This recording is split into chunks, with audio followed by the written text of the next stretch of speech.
Hi, everyone. Welcome back to Food for Thought Friday. Today, we have a very special guest, and we're so excited to share these resources for you. If you don't know, my name's Allie, and I'm the director of Community of Champions. Most of you know, but Community of Champions is an advocacy program that's funded by the Governor's Council on Developmental Disabilities, and it's powered through Friendship Community Care. Our mission is to turn every Arkansan into an advocate for individuals with developmental disabilities. We strive to educate, inspire, and empower peer advocates, self advocates, and state leaders to really understand the importance behind advocacy and how it brings our communities closer together, growing our state to its maximum potential. So today, we're going to buckle up and get started because we are going to grow ourselves to that maximum potential and we're going to fill our tool belts with the resources we need to be a strong advocate.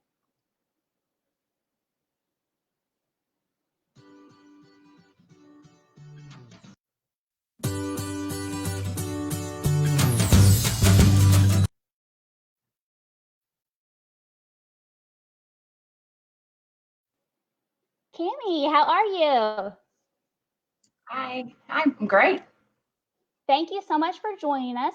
Everyone, this is Camie Powell from Special Olympics, and she is going to be really digging in today for everything that we might not know or something that we might need to share with our peers and really get them involved in this organization.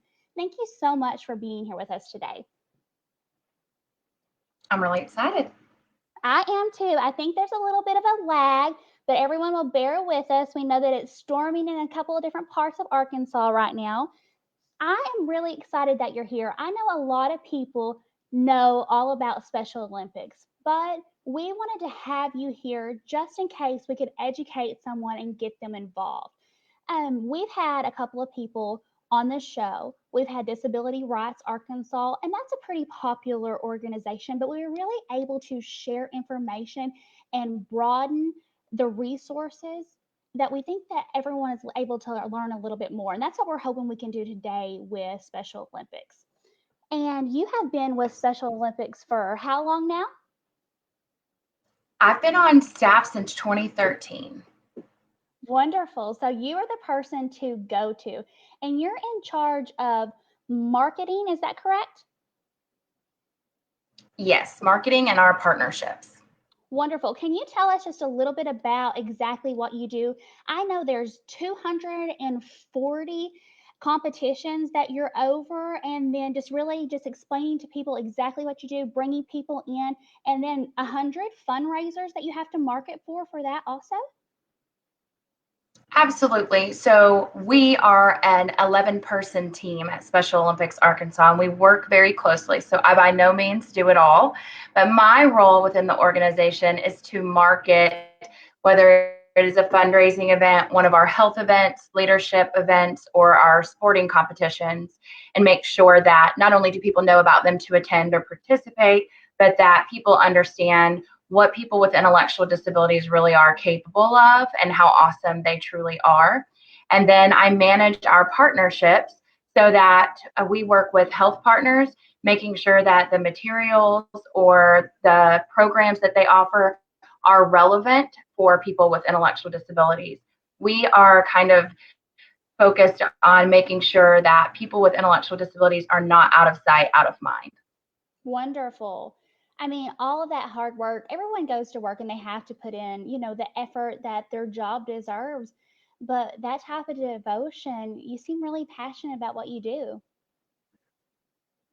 I have been working with Special Olympics in some capacity since the fifth grade. And I won't tell you my age, but that's a really long time. And I am passionate. I have a lot of friends within the organization, and the athletes and what they bring to a volunteer's life or a partner's life really is more than the athlete, the partner, or the volunteer ever gives to them. So I am passionate about what I do and making sure that the world realizes that people with intellectual disabilities matter, they can contribute, and they do change the world. I was reading your biography, and that's what stuck out to me above everything else. I read about your family, I read about your degrees, and I read about everything that you do in Special Olympics. But seeing how passionate you were about what you do and really what you can share about Special Olympics is what stuck out to me the most. So I'm so excited that you're here today. I really want to welcome everybody else that's tuning in. I'm so glad that you guys are here. If you know all about Special Olympics or if you're involved, let Camie know. That way she can know that she's preaching to her own choir and take something away today that you can share with your community. That's what this is all about. We want to educate ourselves. That way we can educate each other. So, Camie, can you share with us the mission and the vision of Special Olympics? Of course, we've all heard of it. It's a large organization, but let us know exactly what it entails. Sure. The greatest thing about Special Olympics is that usually someone might know that we do sports competitions, but they're not aware of our health platform as the largest public health provider for people with intellectual disabilities, or they're not aware of our young athletes program leading up to competition. So the overall mission is to provide sport, health, and leadership programs for people with intellectual disabilities. And then with 1989, we started Unified Sports. So we're even larger than our mission speaks to. We also have a vision of transforming communities through sport because that's what we believe is the common denominator to make sure that everybody realizes that we are all more alike than we are different. That's amazing. I really want to dig into a little bit of everyone that you're talking about. You've touched on the athletes, you've touched on coaches, you've touched on volunteers, and I want to make sure that everyone knows exactly how to get involved in any capacity that they think will be beneficial to them. About the athletes, what's the age group that you guys will let actually get involved into the organization? So what's really great about Special Olympics is the age group is to compete in sport 8 to whenever somebody wants to retire from sport. So we have athletes 74 years of age and higher, just really up to that athlete. And then we have our young athletes program, which is designed of sport and play, mostly gross motor development, so that they can be ready at the age of 8 to compete. And that program is really viable for athletes 2 to 7. And then we have resources at home for parents who are just starting out with maybe their toddler and they want to have something else to do. So it can help them even from newborn stage and on. Wow. So this age group really adheres to that mission. You really do see that this is what keeps everyone, that's what they have in common. So that's amazing that the age group ranges from every age. That's awesome. Now, if someone wanted to sign up, how do they do that? So there are a lot of different ways to sign up, but the easiest way is to go to our website, specialolympicsarkansas.org. There's a Get Involved tab. You hit that, and then you'll see where it says Get Involved if you want to be an athlete or a coach, and it gives different options, and then it'll walk them through how to do that. Now, if you're school age and your school competes with Special Olympics, either in a unified fashion or traditional fashion, then that's how you would become involved. If you are at a program like a Pathfinders or St. Francis Development Center or something like that, then that might be how you are involved. But anyone can get involved just by going to the athletes tab. Wonderful. So I guess that there's an athletes tab, there's a volunteers tab, there's a coaches tab. So that's exactly how they would do it. Now, if they don't have access to the internet, is there another way that they can get involved? Absolutely. So when people can reach out to our contacts, our staff contacts across the state, and we can connect them. Our office phone number is 501-771-0222, and we're able to connect them exactly with whom in their area is offering sports competitions. Something else, each area we operate in 17 areas. So those are essentially a map of the state where different counties are combined to form an area. So I live in England right now, and England, Arkansas is part of Area 5. So then I can go and find the Area 5 contact, and that they will be able to tell me when the next meeting is that they're going to share what upcoming sports are going to be. Wonderful. We will have you send us those area contacts and we will put those in the Yeah, comment section. That way they'll be easily accessible to everyone that's watching and anyone that comes back through the video, and they'll be able to have that. So we would love to be able sure. to share that information with everyone.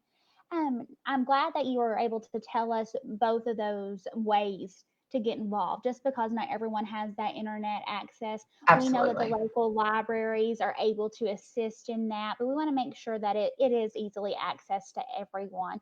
Now, the age groups you told us how to access that. Now let's talk about those school districts.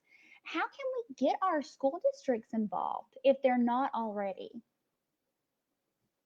So, a school district, we have a couple of different ways that school districts can engage. We have a program called Unified Champion Schools that is supported by the Federal Department of Education Ideas That Work program.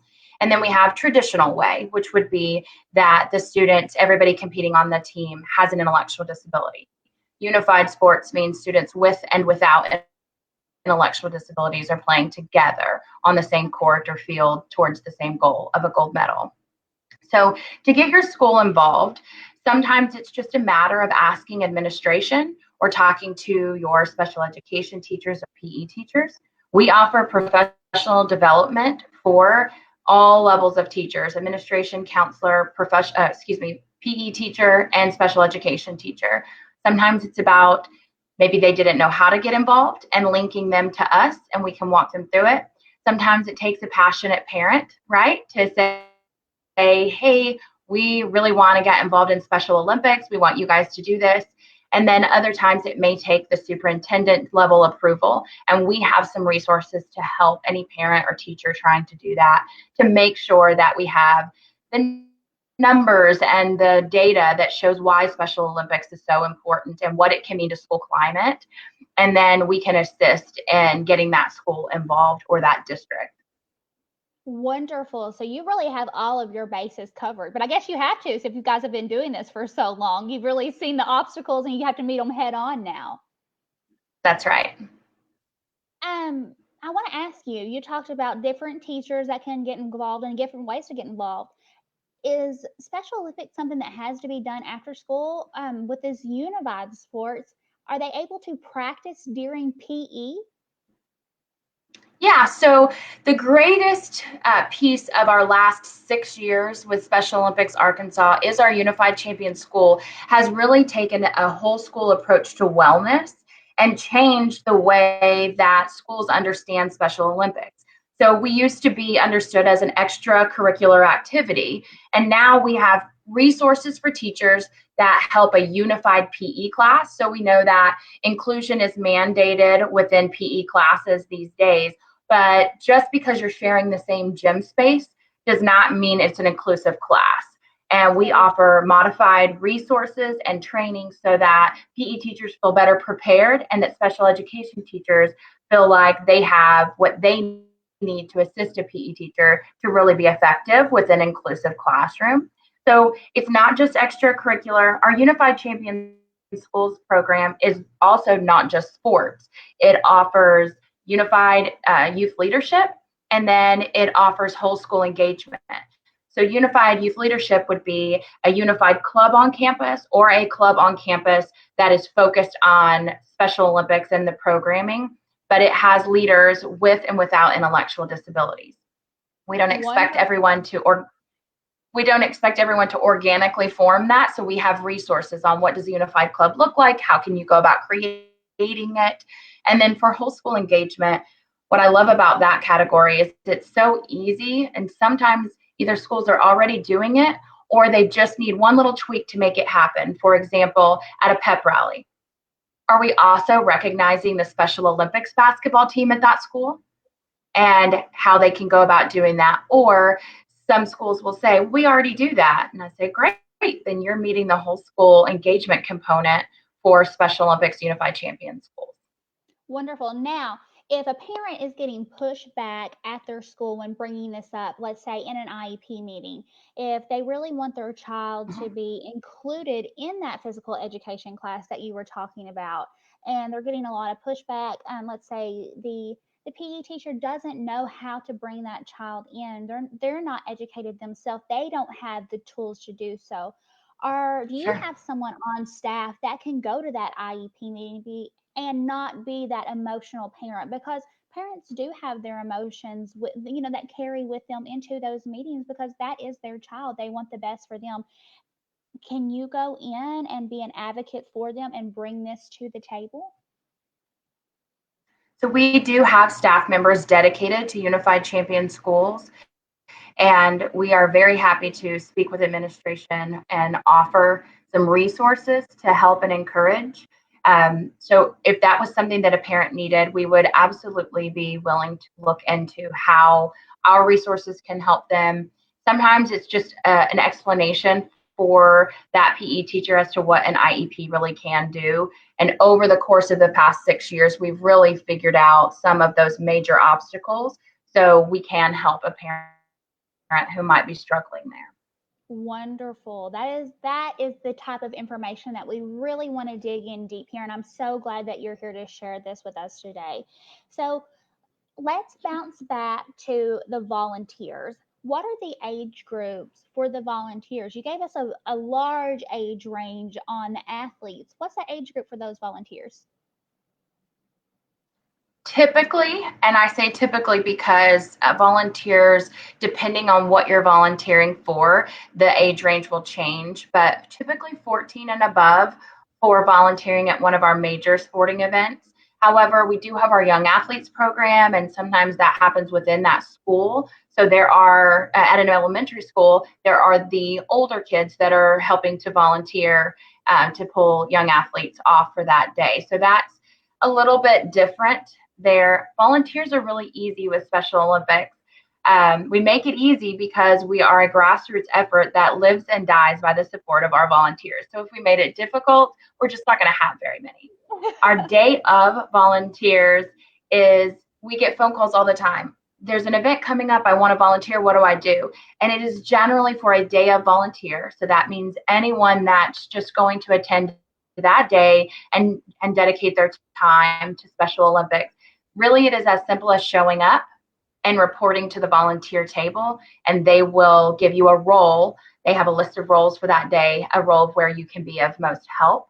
It is just walk up. A lot of times you don't have to let us know that you're coming. If you have a large group, so maybe your business is going to come out and everybody's going to volunteer, you can let us know ahead of time. That way we make sure we have enough roles, or we can put your business together if possible, that type of thing. And then if you are really passionate and want to go a little bit further with volunteering, there are levels like Special Olympics coach that require a little more than day of. There's also a little bit more preparation. You must go through our certification process, but it's lined out on our website. Again, not too strenuous or difficult, just everything that we have that's necessary. Of course, we want a background check for anybody that's working that closely with our athletes and things like that.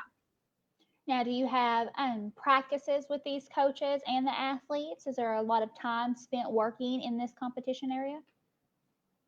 Yeah, so we get questions quite often about practices. The one thing that sets Special Olympics apart from other sports organizations that might be dedicated to people with intellectual disabilities is that we are pure sport. There's a training time before your competition, and the competition, while there might be different levels, is still honored within that sport as a pure sport opportunity. So for those coaches, you set your own training.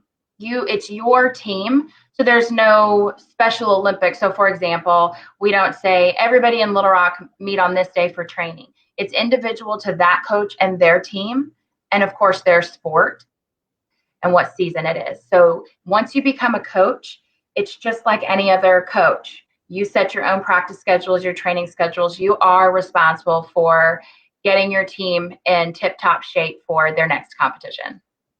Okay. Well, tell us a little bit about those different sports. I know that did we say 140 different competitions? So we have 240 Okay, 240. different competitions. Yes, 100 fundraisers. So you just mix those together. It can be quite a few events to remember. So we offer 15 different sports, but in most of those, we offer them in unified sports as well. So it's about 25 different sports that you can compete in, and they're year round. Some are fall sports, some are spring sports, and that those will be on the calendar. The way that Special Olympics competes is those 17 areas I was referring to earlier. They will host their own local competitions. So then if you're in that area, you would compete in, for example, as I said earlier, I'm Area 5. So I would compete in Area 5's competition. And then based on several different pieces to include sportsmanship, performance at a local competition, then there are state level competitions. Our largest state level competition should be happening today. It is Summer Games, and we offer 6 different sports at Summer Games. It's our largest event. Nearly 2,000 athletes compete at that event. So there's something for everybody. You know, an athlete, we have some athletes that play 10 different sports year round. We have some athletes who have their sport and that's what they want to do. Maybe they're a swimmer, so they dedicate year round training to swimming.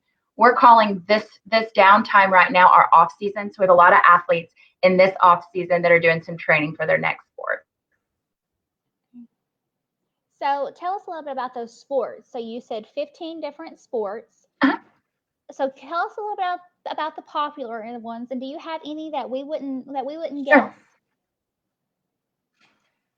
I'm sure that we have some that you wouldn't guess. Some of our popular sports are basketball, of course, track and field. Special Olympics calls that athletics, though, so it can get a little confusing.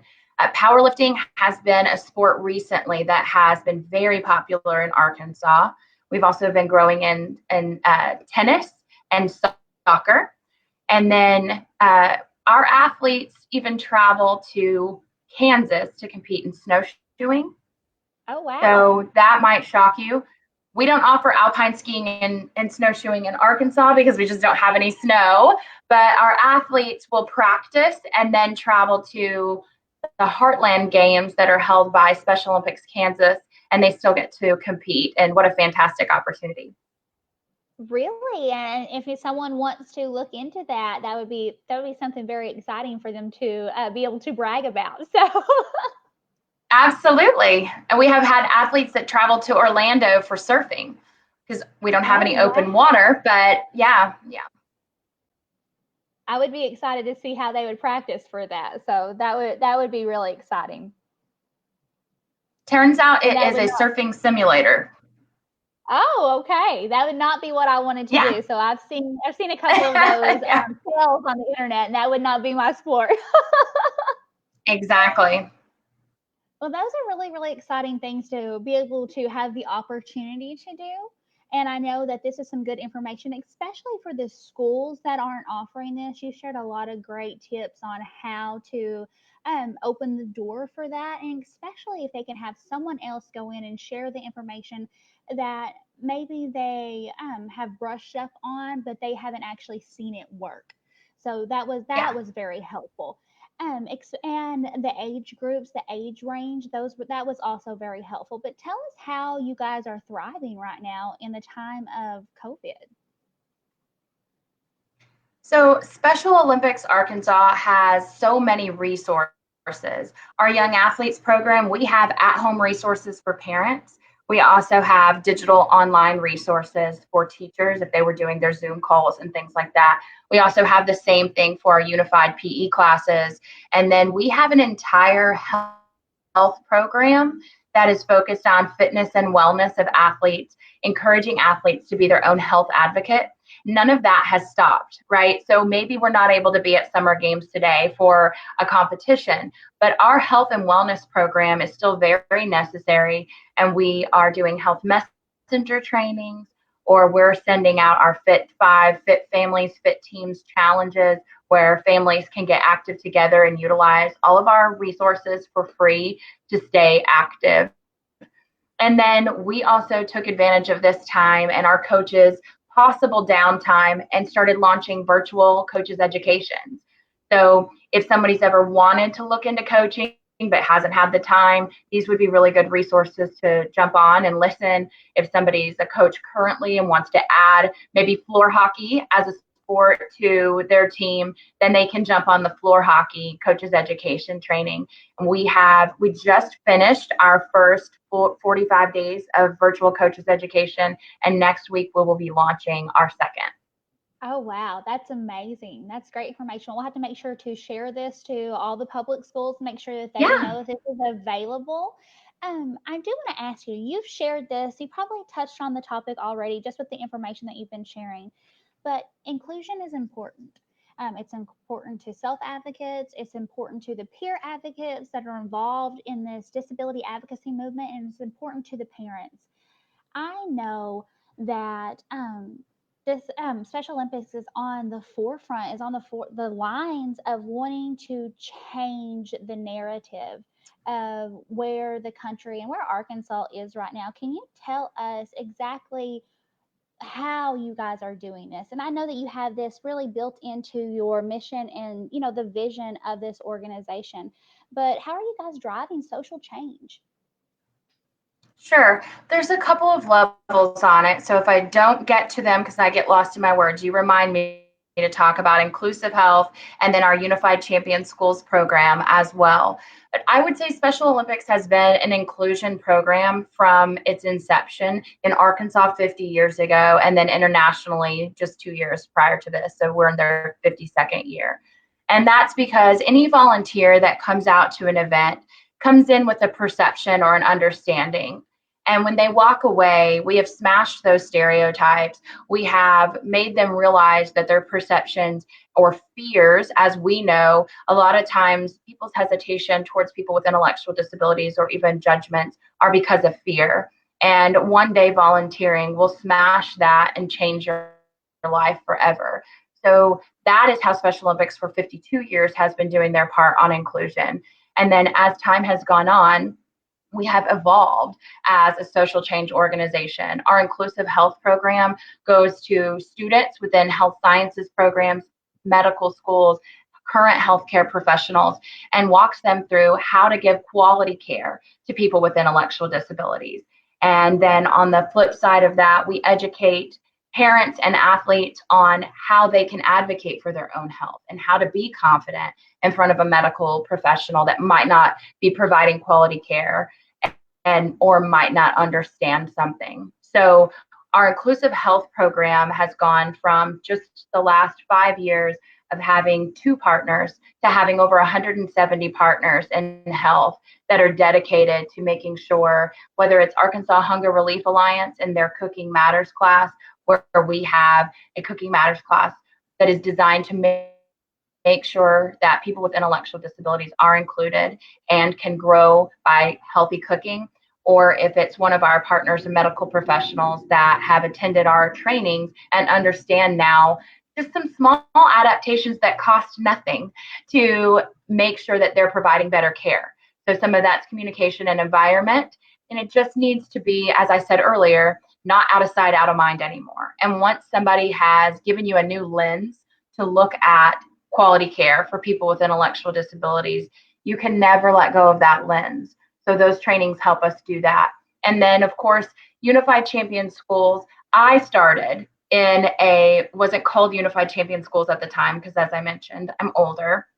But at the time, our school was very dedicated to making sure that all students counted and all students were included. And that was a big part of what shaped me as who I am and what I understood in the realities of the real world. So Unified Champion Schools does that for schools. It allows them to change their social climate. And then we have the data to back up, whether it's attendance increasing, graduation rates. We're starting to see some really good data there. But in addition to that, a positive school climate, any administrator is going to tell you that that's something that they're looking for. And we know that our inclusion programs help that, even if it's from the elementary school or preschool level all the way into college, where we have Special Olympics college clubs. So those are just a few things that we're doing by way of inclusion. And I would say anytime that someone comes to a Special Olympics competition and sees what our athletes really can do, or maybe it's a unified competition where siblings are finally able to compete together in meaningful inclusion, right? So somebody will tell me, well, I'm able to play on this team. And that's great if you're meaningfully included. If everybody's getting to show exactly what they're capable of, and if we're striving for everybody with or without an intellectual disability to reach their personal best, then we've succeeded. That's amazing. I think that what I'm really taking away from this, and I don't know about our viewers, but when we know better, we have the opportunity to do better. And the foundation of this is the education that you can provide people by being able to get involved. Yeah. I love it. I love it. It's all opportunity based, volunteer based. Even the athletes are able to come in and get involved. And they're not volunteering their time because obviously they are being active, and this is where they want to be because they are actually competing, and they're putting in a lot of effort. But we're all able to teach each other something, and we're all coming away with something that we're going to be able to use for the rest of our lives, and that's great. I'm really Absolutely. excited. And we're excited. Yes, I'm really excited that you were here. I think that everyone is going to be able to take something away from this. Like I said earlier, this is a large organization. We've all heard of it. Anyone that's watching this video is going to have learned something about Special Olympics in the past, but I'm sure that we uncovered something today that they'll be able to use in their daily life or share for anyone that needs that in their community. So I'm really excited that you are here with us. Tell us how we can follow Special Olympics either on social media, or give us that phone number one more time. Absolutely. So, social media, Facebook, we have Special Olympics Arkansas. We also have Law Enforcement Torch Run for Special Olympics Arkansas. And that would be our fundraising arm and our Guardians of the Flame, if you're ever familiar with running the Flame of Hope into and let the games begin.